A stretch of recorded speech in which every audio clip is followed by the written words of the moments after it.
Este mensaje está destinado a transmitirse a los civiles restantes. El gobierno colapsó y las Fuerzas Armadas también. Todas las ramas del gobierno han cesado funciones debido al caos generalizado a nivel nacional. Guinea continental colapsó y se desconoce el estado actual de muchas provincias. El RMV nos ha vencido. Muchos países hispanos han colapsado y Guinea Ecuatorial es uno de ellos. Habitantes de la antigua República de Guinea Ecuatorial, están solos ahora.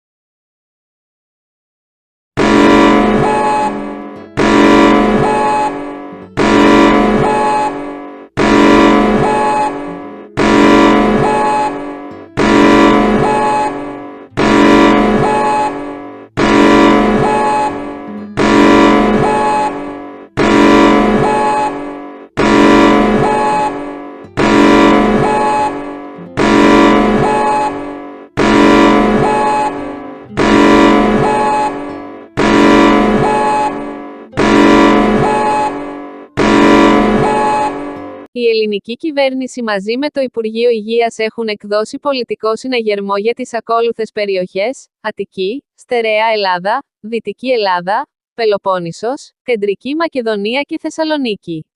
Ο ραδομυξοϊός RMV έχει ενταθεί σε αυτές τις περιοχές και χάος έχει σημειωθεί σε αστικές περιοχές όπως η Λάρισα, η Λαμία, το Αίγυο, η Πάτρα και η Θεσσαλονίκη. Στις προαναφερθήσεις πόλεις έχει κηρυχθεί κατάσταση πολιορκίας και αναστολή κάθε είδους μη βασικών υπηρεσιών, είτε πρόκειται για σούπερ μάρκετ, εμπορικά κέντρα, καταστήματα, πάρκα και άλλες. Και στις προαναφερθήσεις περιοχές έχει κηρυχθεί περιφερειακή καραντίνα και απαγόρευση κυκλοφορίας από τις 9 μετά μεσημβρίαν έως τις 6 το πρωί. Τα μέτρα αυτά συνοδεύονται από κίνηση των ενόπλων δυνάμεων στις εν λόγω περιοχές και πόλεις, όπου ο στρατός θα λάβει μέτρα κατά τον ανία των ασθενών και οποιοδήποτε δημιουργεί αναταραχή.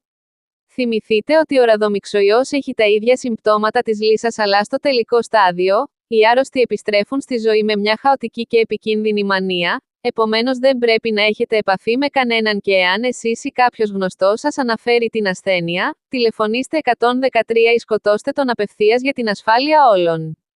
Τα νοσοκομεία δεν θα υποδέχονται ασθενείς που πάσχουν από τελικό στάδιο, επειδή το σύστημα υγείας κατακλείζεται. Θυμηθείτε ότι αυτός ο ιός κατέστρεψε το Μεξικό και σχεδόν προκάλεσε την κατάρρευση της Σουηδίας. Καλή τύχη!